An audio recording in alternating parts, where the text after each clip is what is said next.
विषमतेविरुद्ध सतत संघर्ष करण्याची प्रेरणा आणि शिकवण देणारे तथागत बुद्ध, बुद्धाच्या विचार विश्वाला स्वीकारत भारतीय समाजामध्ये क्रांतीची बीज रुजवणारे डॉक्टर बाबासाहेब आंबेडकर यांना मी माझ्या व आपल्या सर्वांच्या वतीनं विनम्र अभिवादन करतो. आज करुणा सागर बहुउद्देशीय संस्थाच्या वतीने मनुस्मृती दहन दिवसाच्या निमित्तानं आज जात अंताची लढाई ह्या विषयावर इथे प्रबोधनाचा कार्यक्रम आयोजित करण्यात आलेला आहे. वास्तविकतः इथं विचार मंचावर बसलेले लोक आणि प्रेक्षक श्रोते जे आहेत याच्यामध्ये खूप फरक नाही आहे, कारण काही वक्तेच सांगून बसलेले आहेत.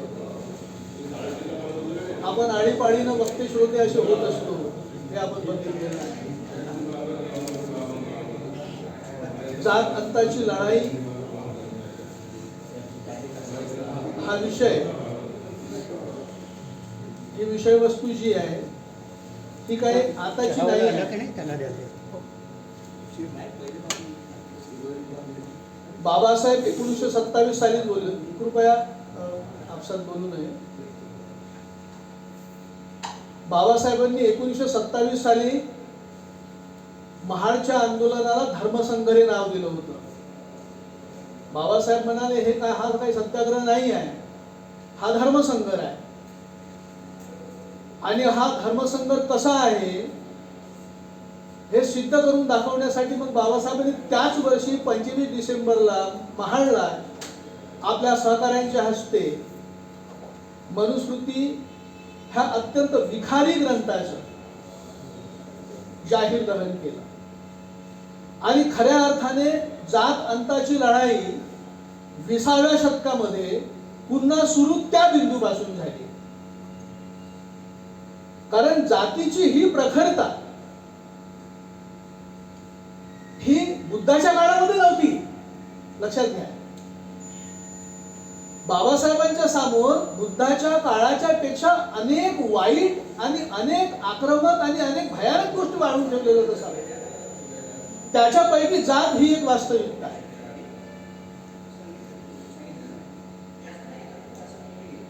एकदा बुद्धाने वर्ण व्यवस्थेला पराभूत करून नंतर अशोकाच्या काळामध्ये जे काही आपल्याला समतेचं राज्य दिसते, आपण सर्व ठिकाणी त्याची वाच्यता करतो.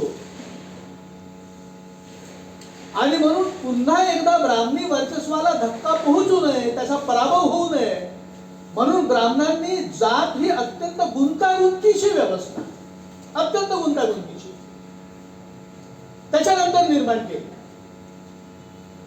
आणि गुंतागुंतीची तेवढीच क्लिष्ट समस्या बाबासाहेबांच्या समोर होती. म्हणून बाबासाहेबांनी मनुस्मृती दहन करून खऱ्या अर्थानं जात अंताची लढाई सुरू केली होती. जात ही किती भयानक आहे आणि ह्या जातीच्या विचाराने बाबासाहेब म्हणतात कास्ट इज अ साईट, ही आपली एक लोकांची एक मानसिक अवस्था अशी जातीने घडवून ठेवली इतक्या वर्षामध्ये, शेकडो वर्षामध्ये. की आपण बघितलं क्रांतीची भाषा बोलणाऱ्यांच्या घरी गणपती बसत होते ना, बाहेर लाल बावटा घरी गणपती होता, कारण घरी जगताना जात मोडताच नाही आली त्यांना. समाजवाद्यांचं तेच झालं, बाहेर समाजवादी विचार होते, क्रांती होती, मोर्चे होते.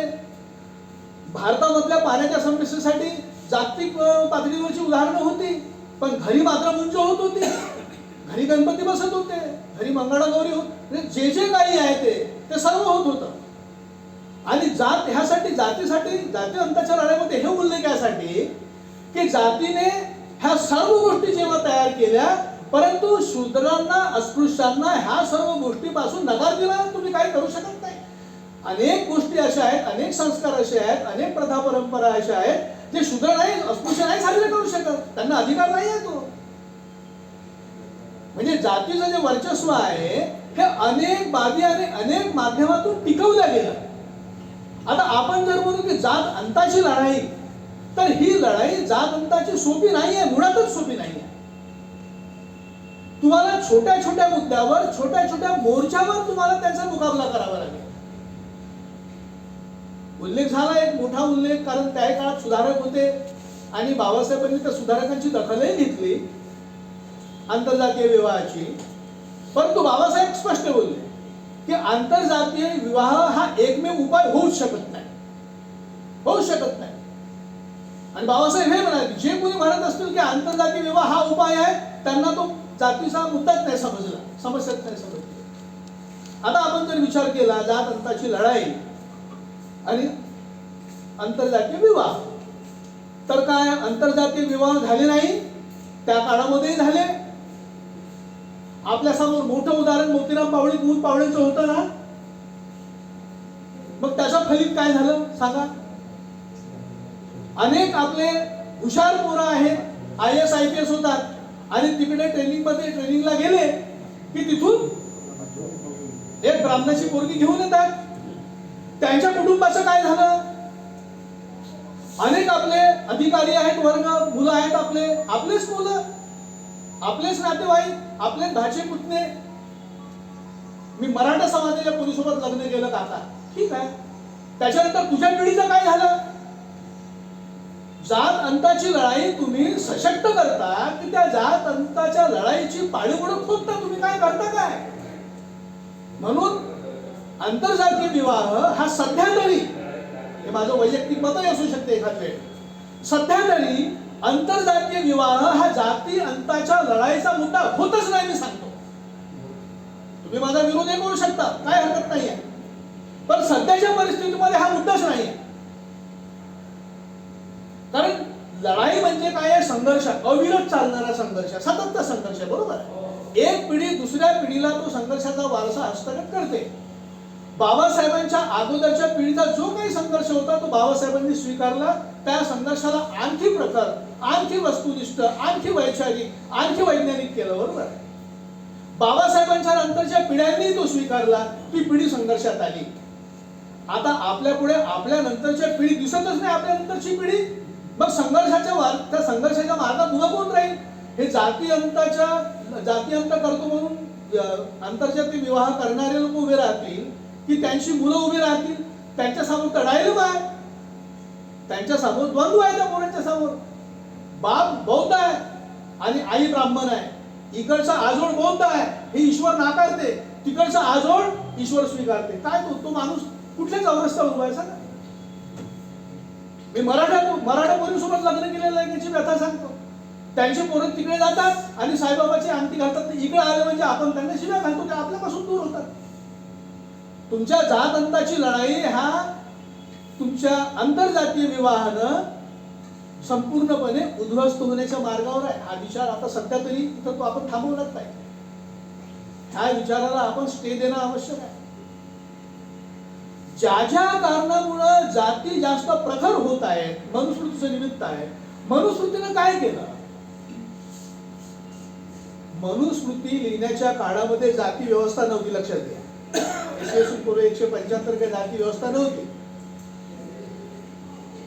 त्याच्यानंतर ती त्यांनी बनवणं सुरू केलं. बनेपर्यंत खूप वेळ लागला, मुस्लिमांना ह्या ठिकाणी यावं लागलं, तेव्हा ती थोडी खिळखिळी झाली, अस्पृश्यता आल्या. पण दरम्यानच्या काळामध्ये त्यांनी जेव्हा जाती व्यवस्था बनवली तर मनुस्मृती काय होती? ही जाती व्यवस्था तयार करण्यासाठी आणि आपल्या शत्रूंना जास्त मोठ्या प्रमाणात विभागणे आणि कमकुवत करणे, याचंच ते मोठं षडयंत्र होतं. आणि त्याच्यामध्ये महिलांचं तर विशेष शोषण आहे, तो भागच नाही.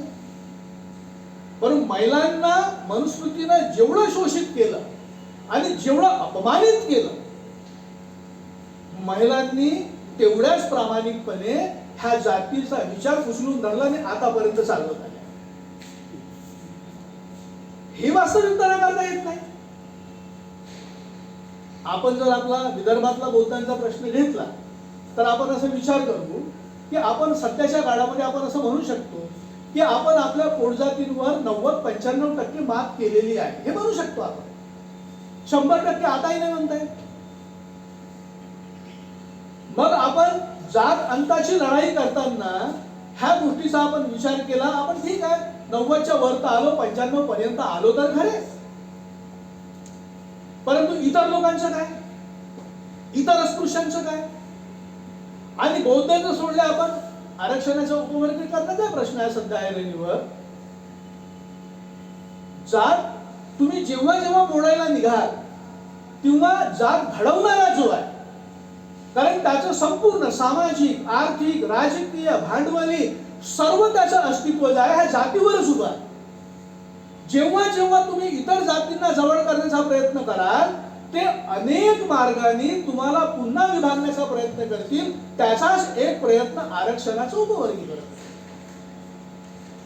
तो निकाल लागल्यानंतर मागच्या वर्षी आम्ही जवळपास एक महिनाभर सतत त्याच्यावरती शिबिरात आणि चर्चा, इतर लोकांना बोलावलं. अनेक मातंग समाजाचे, चांभार समाजाचे, आपले वाल्मिकी समाजाचे हो म्हणायचे पण चर्चेला यायचेच नाही.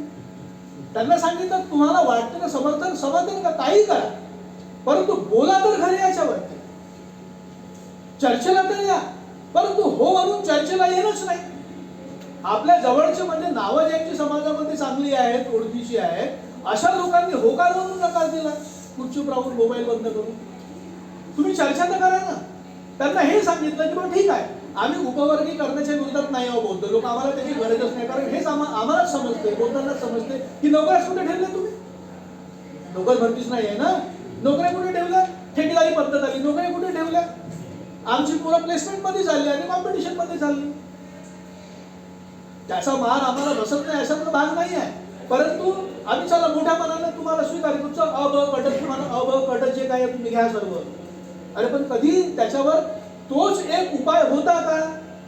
उपवर्गीकरण हाच एक उपाय होता का की अनुसूचित जातीमधल्या अविकसित राहिलेल्या जातींना लाभ मिळवून देण्यासाठी उपवर्गीकरण हाच एक उपाय होता का? अन्य उपाय नव्हते का उपलब्ध?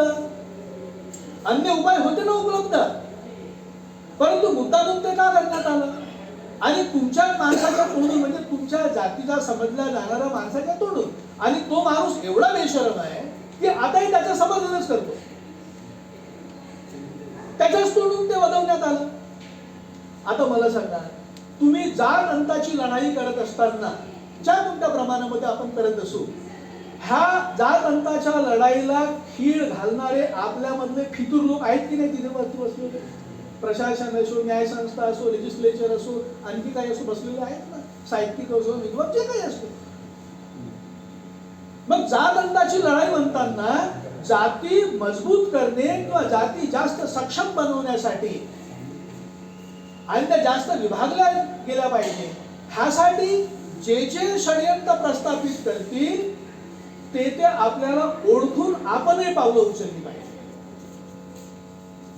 जर आपल्याला माहित आहे की आज उपवर्गीकरणाचा जो काही जे काही नुकसान होणार आहे ते होणार आहे, परंतु ज्यांना असं वाटतं की लाभ होणार आहे, मी अनेक आपले दोस्त आहेत वाल्मिकी समाजाचे, मातंग समाज, त्यांना म्हणा ठीक आहे, आता तो उपवर्गीकरण झालं ना, आता महाराष्ट्र सरकारला म्हणा की तो पटकन लागू करा आणि बॅकलॉग काढा. कारण आपण 78ला बॅकलॉग पाहिला, आपण 69च्या बँकाच्या राष्ट्रीयकरणाच्या नंतर बॅकलॉग पाहिला आहे ना. बॅकलॉग भरा म्हणून ड्राईव्ह निघाली की नाही, स्पेशल ड्राईव्ह, तर ते राजीव गांधी 78 पर्यंत बॅकलॉग पाहिला, आपण 84 पर्यंत बॅकलॉग पाहिला, स्पेशल ड्राईव्ह पाहिले. मग त्यांना म्हणालो तुम्ही आता सरकारला म्हणा की आम्ही तुमच्या सोबत आहोत, चांभार असो, मातंग असो, वाल्मिकी असो, आम्ही तुमच्या सोबत आहोत, आता पटकन कायदा करा आणि स्पेशल ड्राईव्ह काढा अबकडं, तर तुम्हाला नोकऱ्या मिळतील ना. कारण त्याच्यानंतरच कळेल की कोणत्या नोकरीसाठी किती शैक्षणिक अर्हता पाहिजे होती ना आपल्याकडे किती आहे. तेव्हाच तुमच्या डोळ्यासमोरचे भ्रमाचे जाळं पसरलं आहे ना मोतीबिंदू सारखं, ते हे तुटून पडेल ना तेव्हाच. त्यांना हे म्हणाले तुमची जर जागा खाली असेल, तुम्ही शैक्षणिक अर्हतेमध्ये नाही बसले, तर मग त्या जागा कोणाकडे जातील? एवढा विचार करण्याची कुवत त्यांची नाही आहे. परंतु आपण जाती अंताची लढाई करत असताना त्याची चिकित्सा केली पाहिजे, हे बरोबर आहे. परंतु हा जो माणूस आहे हा तुमच्यापासून दुरावला पाहिजे म्हणून त्यांनी षडयंत्र केलेलं आहे. तर तुम्ही याचा विरोध करताना विचारपूर्वक विरोध करायला पाहिजे, विचारपूर्वक. कारण तुम्हाला तुमच्याजवळ त्यांना अन्य अस्पृश्य समाजाला तुमच्याकडे बोलतांकडे त्यांना येऊ द्यायचं नाही आहे. आणि तुम्ही जर कुऱ्हाडीचा घाव घातला तर काय होईल? एक मार दोन तुकडेच होईल ना. आपल्याला माहित आहे त्याला काय भेटणार नाही. ठीक आहे मग घे ना, कडे घे ना, काय घे ना. तू आता बन ना, आता आमचे जे न्यायाधीश बनतील तर ठीक आहे. न्यायाधीश काय बिना प्रॅक्टिस केल्यानंतर, बिना LLM केल्यानंतर 10 वर्ष प्रॅक्टिस केलं न्यायाधीश बनते का? नाही बनत ना. जाती अंताची लढाई म्हणताना, कारण जसे जसे दिवस बदलतात, काळ बदलते, परिस्थिती बदलते, सामाजिक राजकीय अवस्था बदलते, त्याप्रमाणे तुम्हाला तुमच्या लढ्याची टॅक्टिक्स, तुमचं तंत्र आणि तुमचे त्याला आपण काय म्हणतो ते आखाड्यामध्ये घेतो पवित्रा, स्टान्स, पवित्रा, तुमचा पवित्रा तुम्हाला बदलावा लागेल. आता जर कोणी म्हणेल की 72 ते 80च्या काळासारखे दलित तंत्रासारख्या शिवा देतो, आता नाही झालं, आता नाही झालं. आता ते पॅन्थरवाले आता वैचारिक बोलू लागले, आता शिवा नाही देत. त्यांना माहिती आहे शिव्यांचा काळ गेला. आता बाबासाहेब फुले ज्या भाषेमध्ये बोलत होते, फुले ज्या तीव्र भाषेमध्ये बोलत होते, आता तो आपण बोलू शकतो का? नाही. आता तुम्हाला तो परिवेश, ते परिप्रेक्ष्य, ते सामाजिक वातावरण ओळखावं लागेल. जाती अंताची लढाई फक्त सामाजिक पातळीवर कधीच लढल्या जाऊ शकत नाही, लक्षात ठेवा. जाती अंताची लढाई तुम्हाला लढायची असेल तर तुम्हाला आर्थिक आणि राजकीय पटलावरती तुम्हाला प्रयत्न करावे लागतील. विचार केलाच पाहिजे. त्याला सोडून तुम्ही जाती अंत नाही करू शकत. तुम्ही उदाहरण पाहिलं ना, मद्रासचं उदाहरण पाहिलं ना. मद्रासमध्ये एका माणसाने केस टाकली की ही जी आहे ही बुद्धाची मूर्ती आहे आणि ब्राह्मण अनेक वर्षापासून हिची हिंदू देवता म्हणून पूजा करतात. मद्रासच्या चेन्नईच्या हायकोर्टाने काय निर्णय दिला?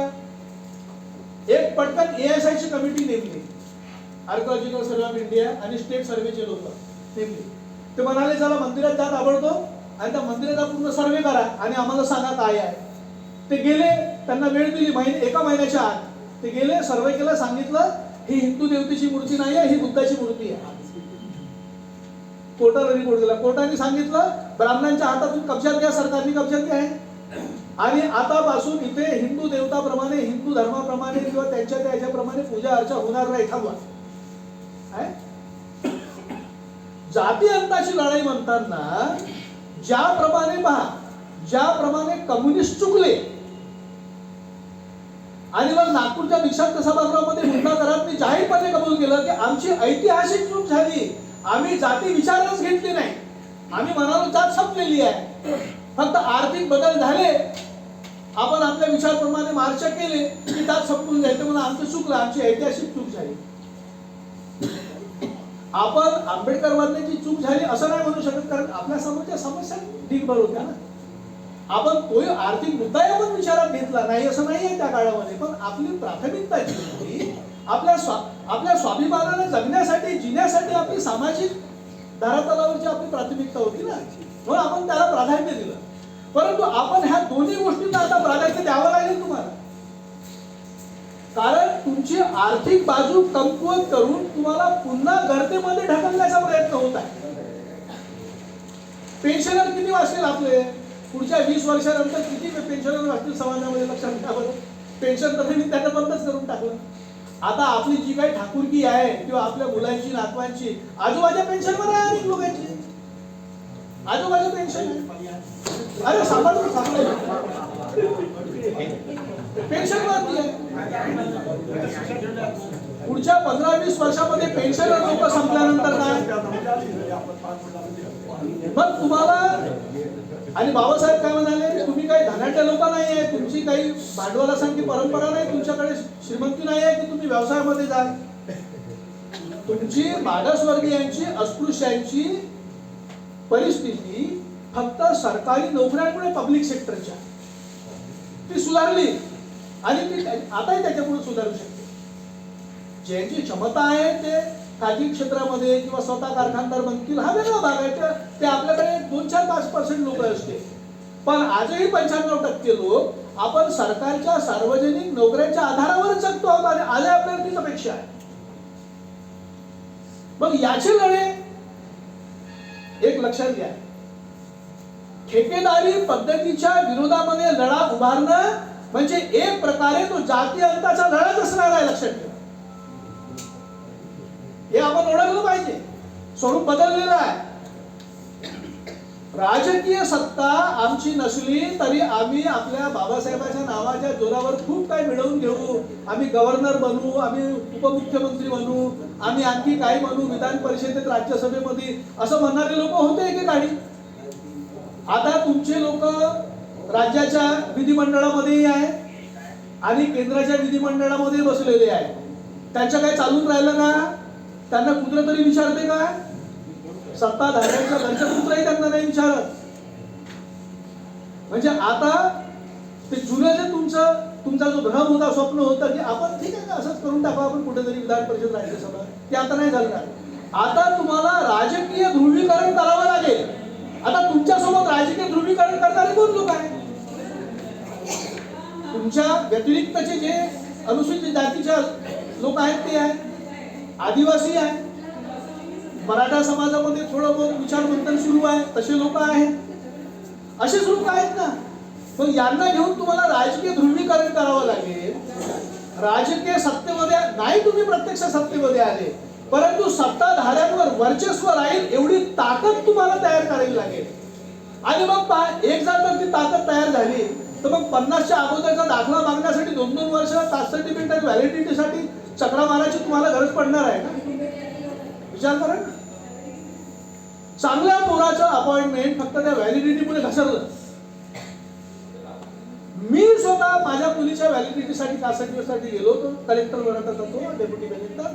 अशी कशी तुमच्या बाबाकडे लिव्हिंग सर्टिफिकेट नाही होती? म्हणलं अस्पृश्यांना प्रवेशच नव्हता शाळेत. म्हणजे असं कसं शिकू देत नव्हते? अच्छा ठीक आहे, शेत सातबारा. म्हणलं साहेब अस्पृश्यांना तर जमिनी ठेवण्याची परवानगीच नव्हती ना. ज्याच्याकडे होत्या पण बाकी 99% लोकांकडे संपत्ती नव्हती. अशी कशी नव्हती?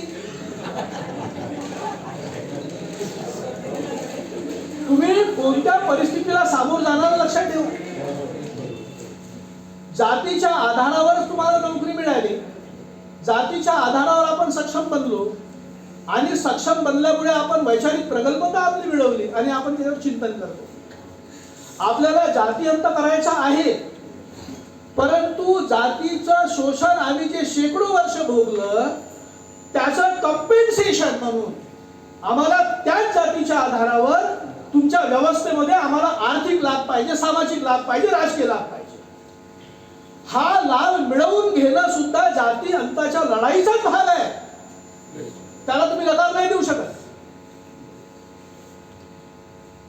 म्हणजे जातीची समस्या आता अगोदर सारखी सोपी नाही. ह्या लोकांनी ह्या 11 वर्षामध्ये ती आणखी एवढी क्लिष्ट केली की मॅडमनी सांगितलं ना, आपण पेपरमध्ये वाचतो, तुमची दाढी वाढली आहे का? नाव सांगा. तुम्ही जय श्रीराम म्हणा. आता आपला तो कोणी गळा आहे कापला तर आपण जय शिवाजी म्हणून टाकू, जय भवानी म्हणू, पण जय श्रीराम तर नाही म्हणणार ना. एवढंच आहे की इतर लोकांसारखं नाही, आपण एक म्हणू, त्यांना दोघां लोकांना सोबत घेऊन म्हणू, पण म्हणणार तर नाही. मग इथं आता जातीची कट्टरता निर्माण झाली की नाही? मग ही जातीची कट्टरता जी निर्माण झाली, ही कट्टरता तुम्हाला जर डायल्यूट करायची असेल तर तुमच्या सारखे वर्ग तुम्हाला तुमच्या सोबत पाहिजे. तुम्ही एकटे बौद्ध म्हणून काही नाही करू शकणार व्यवस्थेमध्ये, कारण बौद्धांना आयसोलेट करण्याचं षडयंत्र 11 वर्षा अगोदरच राजकीय सत्तेच्या माध्यमातून सुरू झालेलं आहे. त्यांना भीती इथल्या तिबेटियन आणि बंगालच्या हिमाचलच्या बौद्धांची नाही आहे, त्यांना भीती आहे आंबेडकरवादी बौद्धांची.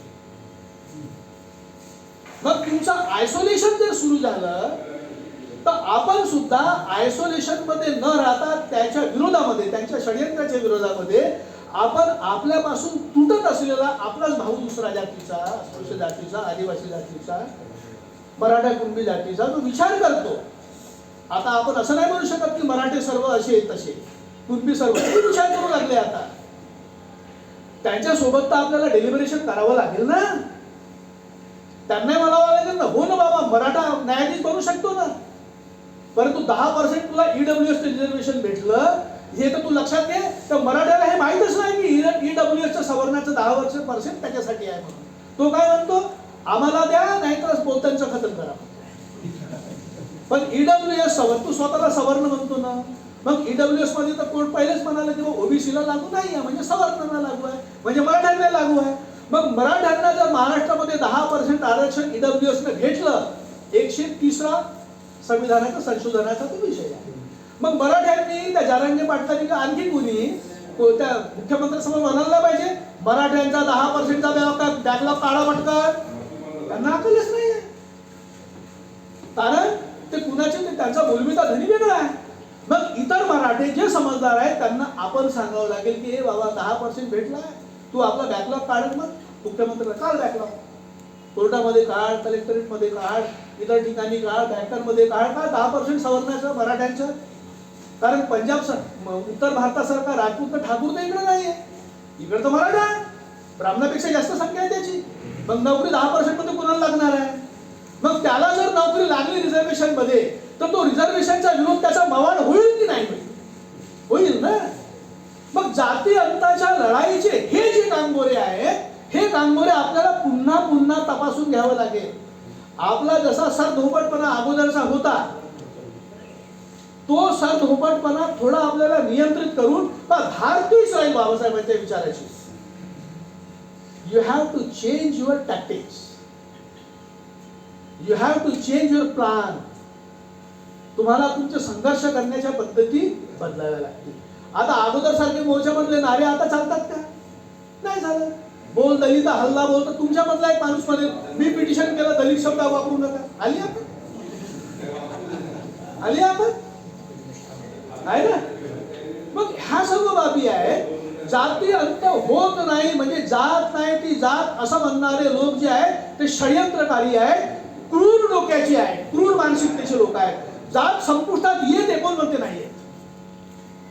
त्याच्यासाठी सर्व समावेशक संघर्ष करावा लागेल, प्रखर संघर्ष करावा लागेल.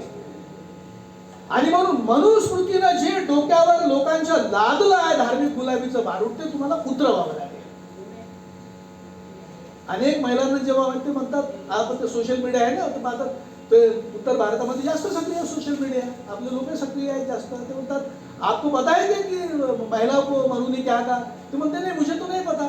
म्हणते मनु ने तो ये कहा कि आपको पाप योनी है, आपको बच्चे लग रहे, आपकी तो नियत आपके लड़के में भी बिगड़ जाती है. ते म्हणते ऐसा तो नहीं है. सांगावं लागेल मनुस्मृती काय आहे ते. याच्यासाठी की आज ज्यांना संविधान उद्ध्वस्त करायचं आहे, जवळपास त्यांनी केलेलंच आहे उद्ध्वस्त.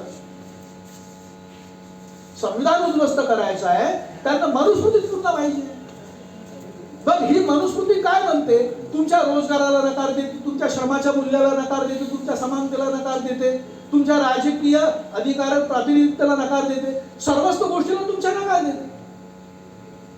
मग ह्या सर्व गोष्टीला नकार देणारी मनुस्मृती आहे. म्हणूनच मराठ्यांना, जे स्वतःला मराठे म्हणतात, जे बहुजन म्हणतात, त्यांना हे अधिकार नाही मिळाले. ते बहुतांच्या रिझर्वेशनमुळे नाही, 1950च्या नंतरच्या घटनेमुळे नाही, तर ते मनुस्मृतीमुळे नाही मिळाले होते. घटनेमुळे तुम्हाला मिळू लागले किंवा त्या मिळण्याचा मार्ग तुमचा प्रखर झाला, मोकळा झाला. हे त्यांना समजावून सांगावं लागेल, कारण त्यांना माहित नाही काही. मी सांगतो त्यांना काहीच माहित नाही.